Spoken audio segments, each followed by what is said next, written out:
Assalamualaikum warahmatullahi wabarakatuh. Bertemu lagi dengan saya, Pusatun Kasana, dengan NIM 18622011178. Saya berada di kelas 7 Shift 2. Pada kesempatan kali ini, kita akan mengkritisi artikel mengenai moderasi manajemen laba, kualitas auditor internal, strategi bisnis, dan pelaporan keberlanjutan kinerja ekonomi. Jika kalian penasaran, silakan kalian simak video kali ini. Untuk review yang pertama yaitu ada motivasi atau isu, research gap, dan fenomena. Pada motivasi atau isu penelitian ini yaitu mendeteksi beberapa faktor yang dapat mempengaruhi kinerja ekonomi perusahaan, yaitu berkaitan dengan pengaruh kualitas auditor internal, strategi bisnis, dan pelaporan keberlanjutan kinerja ekonomi dengan pemoderasi manajemen laba. Kualitas auditor dan strategi bisnis yang baik akan menunjukkan pengaruh kualitas pelaporan kinerja keuangan suatu perusahaan. Dan research gap di sini yaitu peneliti ini menggunakan dua jenis strategi bisnis, yaitu Profector, Defender, dan tipologi Miles and Snow pada tahun 1978. Dan Profector adalah perusahaan yang berkomitmen untuk berinovasi dan mencari peluang pasar baru menurut Widya Sari, Harindahyani, dan Rujalani pada tahun 2017. Dan ada lagi Defender berfokus pada efisiensi produksi dan distribusi barang atau jasa. Mereka mempertahankan pasar saat ini daripada mencari peluang pasar baru menurut Miles and Snow pada tahun 1978 dalam Hawk et al. Pada tahun 2013. Dan ada lagi Defender berfokus pada efisiensi dan bukan pada inovasi menurut Wardani dan Isabella pada tahun 2017. Dan ada lagi Defender memiliki motivasi untuk mempertahankan reputasinya sebagai perusahaan yang stabil yang cenderung memenuhi harapan investor, sedangkan Prospektor cenderung menggunakan kepentingannya dalam berinovasi dan mencari peluang pasar baru, sehingga pemenuhan ekspektasi investor menjadi lebih rendah menurut Widya Sari et al. Pada tahun 2017. Selanjutnya di sini ada fenomena, yaitu menurut Pak Dede pada tahun 2014, isu keberlanjutan berawal dari isu pemanasan global dan kerusakan lingkungan yang semakin hari semakin terjadi di seluruh dunia. Pada awalnya, keberlanjutan ini merupakan isu sosial yang kemudian berkembang menjadi isu strategis bagi perusahaan. Perusahaan seharusnya tidak hanya melaporkan kondisi perusahaan dari segi keuntungan, tetapi juga dari aspek sosial dan lingkungan. Menurut Pak Dede pada tahun 2014, sustainability reporting adalah praktik pengukuran pengungkapan dan akuntabilitas kepada pemangku kepentingan internal dan eksternal atas kinerja organisasi menuju tujuan keberlanjutan. Pengungkapan laporan keberlanjutan sebagai bentuk pengungkapan sukarelawan yang diharapkan pada peningkatan transparansi perusahaan. Itu fenomena pada artikel kali ini. Dan kritik pada poin yang pertama ini yaitu peneliti kurang jelas dalam menyampaikan motivasi atau isu terkait penelitian ini. Motivasi tertuliskan tersirat secara implisit sehingga membutuhkan pembaca atau reviewer memahami yang menjadi konteks motivasi dalam penelitian ini. Sedangkan research gap dalam penelitian ini tidak didukungnya dengan hasil penelitian sebelumnya yang berbanding terbalik. Dan fenomena ini belum dijelaskan secara khusus untuk lebih mendukung kesesuaian dengan variabel yang diteliti. Sebaiknya peneliti menuliskan fenomena yang berkaitan dengan salah satu variabel independen yang ada di dalam penelitian ini. Dan poin yang kedua yaitu artikel-artikel utama dalam penelitian, yaitu ada 4. Yang pertama, menurut Agus pada tahun 2014 mengatakan bahwa audit internal adalah pemeriksaan yang dilakukan oleh auditor internal perusahaan, baik terhadap keuangan dan catatan akuntansi perusahaan, serta kepatuhan terhadap kebijakan dan kepatuhan manajemen puncak yang telah ditetapkan peraturan pemerintahan, dan ketentuan ikatan profesi yang berlaku. Yang kedua, laporan keuangan di satu sisi sebagai penentu strategi bisnis perusahaan, kualitas laba yang ada pada perusahaan berpotensi juga merupakan fungsi dari strategi bisnis menurut Widyasari et al. Pada tahun 2017. Dan nomor 3 ini ada Sulistianto pada tahun 2018, dan nomor 4 ini ada Maheswari dan Nugroho pada tahun 2014. Dan kritik di sini yaitu peneliti sudah cukup jelas dalam menjelaskan artikel-artikel yang menjadi referensi, namun sebaiknya artikel tersebut lebih dapat menjelaskan keterkaitan variabel dalam penelitian ini. Selanjutnya kita beranjak pada poin yang ketiga, yaitu kebaruan atau novelty. Pembaruan penelitian ini salah satunya dengan menggunakan unsur manajemen laba sebagai variabel moderasi. Manajemen laba difungsikan sebagai upaya manajer perusahaan untuk menginterpretasikan atau mempengaruhi informasi dalam laporan keuangan dengan tujuan untuk mengelabui pemangku kepentingan yang ingin mengetahui kinerja dan kondisi keuangan. Tindakan manajemen laba ini sebenarnya didasarkan pada berbagai maksud dan tujuan yang mengandung motivasi tertentu, karena tingkat keuntungan atau profit yang diperoleh sering dikaitkan dengan kinerja manajemen agar laporan keuangan yang disajikan terlihat baik. Dan kritik pada kebaruan ini yaitu penelitian telah menuliskan secara jelas novelty dalam penelitian ini di bagian abstrak dan pendahuluan mengenai keterbaruan penemuan penelitian untuk memudahkan pembaca mengetahui apa saja temuan keterbaruan dan perbedaan penelitian lainnya dengan variabel penelitian sama. Selanjutnya yaitu poin yang keempat, research gap atau perumusan masalah. Yang pertama, apakah kualitas auditor internal berdampak terhadap kinerja ekonomi? Yang kedua, apakah strategi bisnis berdampak terhadap kinerja ekonomi? Yang ketiga, apakah sustainability reporting berdampak terhadap kinerja ekonomi? Yang keempat, apakah manajemen laba berpengaruh terhadap kinerja ekonomi? Yang kelima, apakah manajemen laba berpengaruh terhadap hubungan kualitas auditor internal terhadap kinerja ekonomi? Yang keenam, apakah manajemen laba berpengaruh terhadap hubungan strategi bisnis terhadap kinerja ekonomi? Dan kritik di sini peneliti tidak menjelaskan perumusan masalah dengan jelas. Perumusan masalah hanya tersirat secara implisit. Seharusnya perumusan masalah dijelaskan pada bagian latar belakang penelitian. Perumusan masalah yang disajikan di atas merupakan hasil penelaahan dari reviewer yang terdapat pada hasil hipotesis dalam penelitian ini.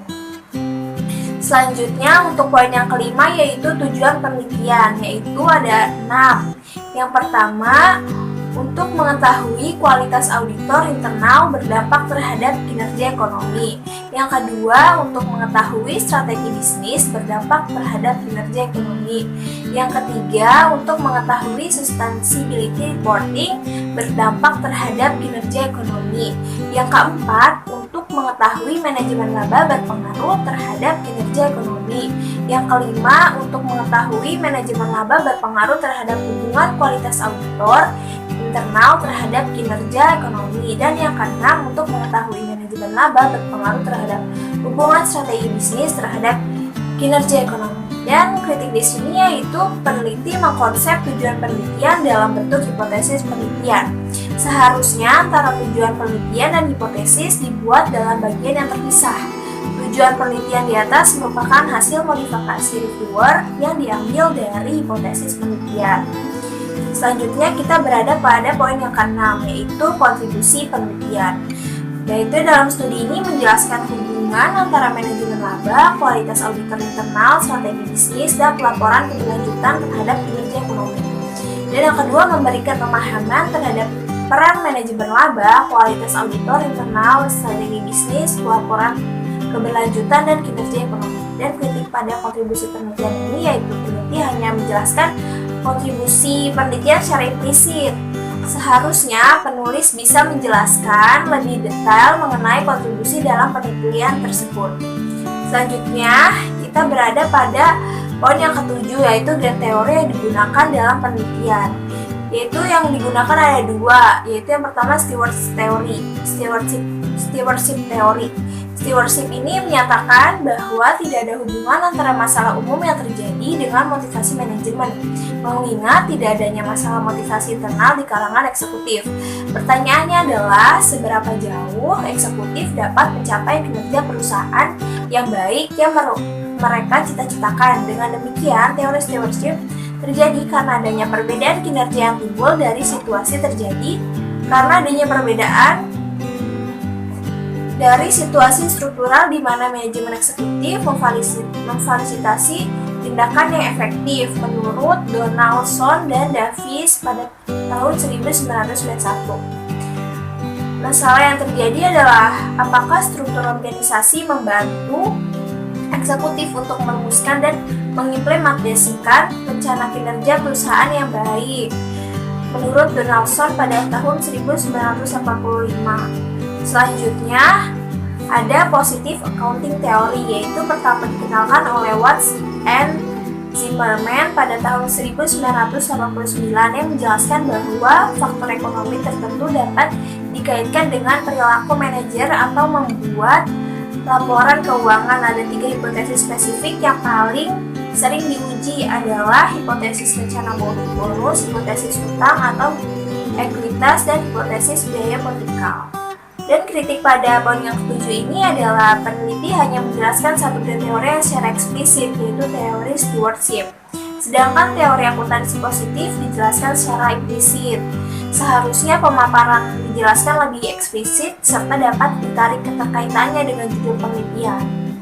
Selanjutnya kita berada pada poin yang ke-8, yaitu keterkaitan grand teori yang digunakan dalam penelitian ini. Yang pertama ada stewardship theory. Teori stewardship ini menyatakan bahwa adanya hubungan yang kuat antara kepuasan manajemen dan kesuksesan perusahaan. Jika kesuksesan perusahaan tercapai, maka hal itu meningkatkan kekayaan para pemegang saham. Selain itu, kesuksesan perusahaan juga akan ikut mendorong pemilik untuk memaksimalkan kepuasan manajemen dengan memberikan penghargaan atas prestasi kinerja yang telah dicapainya.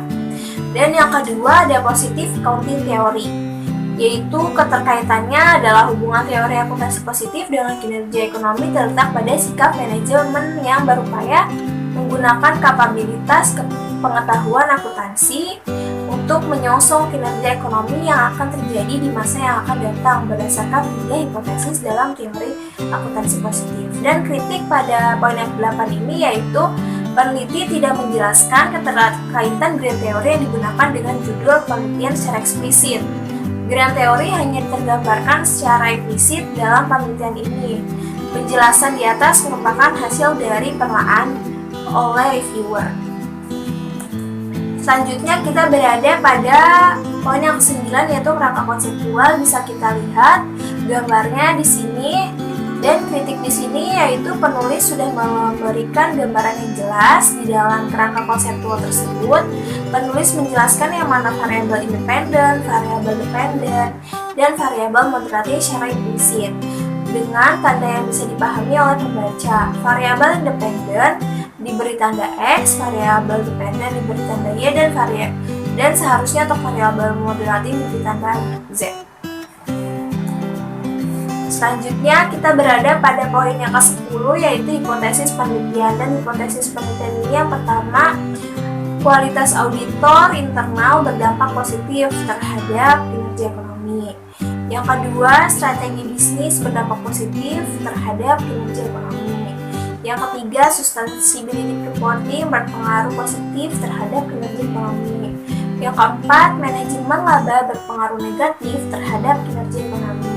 Yang kelima, manajemen laba berpengaruh negatif terhadap hubungan kualitas auditor internal terhadap kinerja ekonomi. Dan yang keenam, manajemen laba berpengaruh negatif terhadap hubungan strategi bisnis terhadap kinerja ekonomi.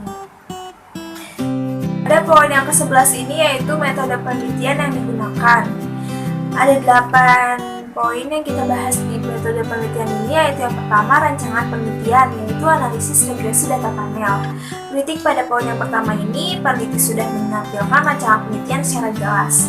Penelitian ini menggunakan analisis regresi data panel dalam rancangan penelitiannya. Dan yang kedua ada definisi operasional, yaitu ada variabel dependent, yaitu economic performance, dan bisa dilihat kita lihat pengukurannya seperti apa. Dan yang kedua variabel independent, yaitu quality of internal auditors, kompetensi, independensi, profesionalisme, dan motivasi bisnis strategi. Bisa kita lihat pengukurannya di situ, yaitu R&D, expense dibagi sales. Yang selanjutnya ada sales effort sales, yaitu rumusnya selling, general, and admin expense dibagi sales. Dan ada employee intensive, yaitu employee number of employees dibagi sales. Dan ada capital intensity, yaitu property, plant, and equipment dibagi total asset. Dan ada sustainability reporting, yaitu SRD sama dengan N dibagi K. Dan ada earning management, bisa dilihat rumusnya di situ. Dan ada ROA, yaitu rumusnya laba setelah pajak dibagi total aset. Kritik pada poin yang kedua ini yaitu peneliti sudah jelas dalam menampilkan definisi operasional, variabel, dan pengukuran yang digunakan. Yang ketiga ada teknik penarikan sampel, yaitu purposive sampling, terdaftar pada BI periode 2013 sampai 2016. Kritik di sini tidak ada kritik untuk poin ini karena peneliti sudah cukup jelas dalam menjelaskan penarikan sampelnya. Selanjutnya ada poin keempat, yaitu unit analisis, yaitu terpilih 9 perusahaan yang memenuhi kriteria dari total populasi sebanyak 100 perusahaan. Dan kritik di sini tidak ada juga untuk poin ini karena peneliti sudah jelas dalam menampilkan unit analisis tapi secara implisit. Selanjutnya ada jenis data. Yang kelima, metode dokumentasi, yaitu dengan mencatat atau mengumpulkan data yang terdaftar pada perusahaan indeks Kompas status yang diakses melalui www.idx.com dan website resmi masing-masing perusahaan sampel. Kritiknya tidak ada juga kritik untuk poin ini karena peneliti sudah jelas dalam menampilkan jenis datanya. Dan yang ketujuh yaitu ada uji kelayakan model, pengujian uji berpasang satu model.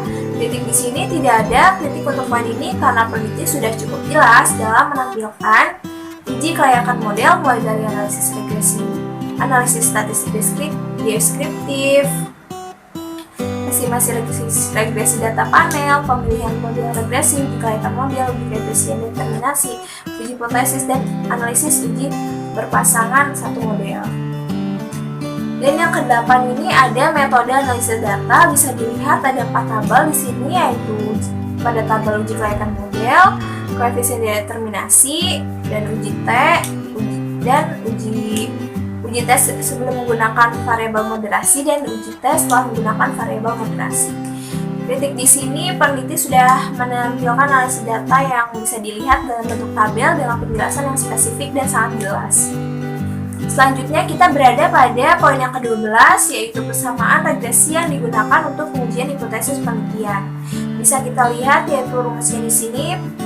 Dan kritik pada poin yang ke-12 ini, peneliti tidak ada kritik pada poin ini. Peneliti sudah menampilkan dan menjelaskan persamaan regresi yang digunakan dalam penelitiannya secara jelas. Selanjutnya yaitu kita berada kepada poin yang 13, yaitu pembahasan hasil penelitian.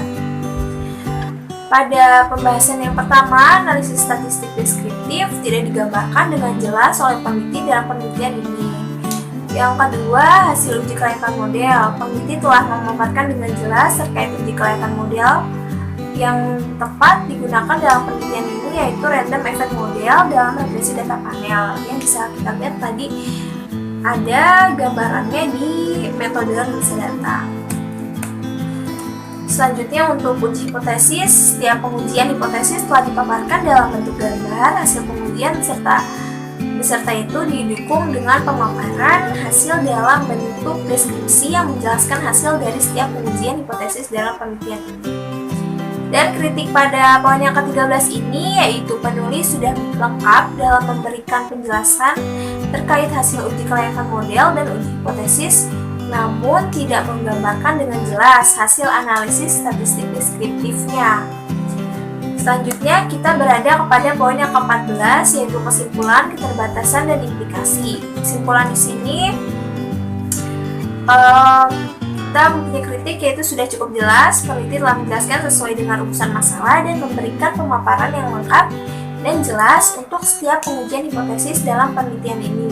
Keterbatasan di sini peneliti juga sudah cukup jelas dengan lengkap terkait keterbatasan yang ada pada penelitian ini, dan implikasi di sini sudah cukup jelas juga. Peneliti telah menjelaskan hasil penelitiannya sebagai masukan bagi peneliti selanjutnya, manajemen perusahaan dan investor yang mempengaruhi meningkatnya moderasi manajemen waktu. Mungkin itu saja hasil analisis, review, dan kritisi pada artikel kali ini. Semoga bermanfaat. Kurang lebihnya mohon maaf. Wassalamualaikum warahmatullahi wabarakatuh.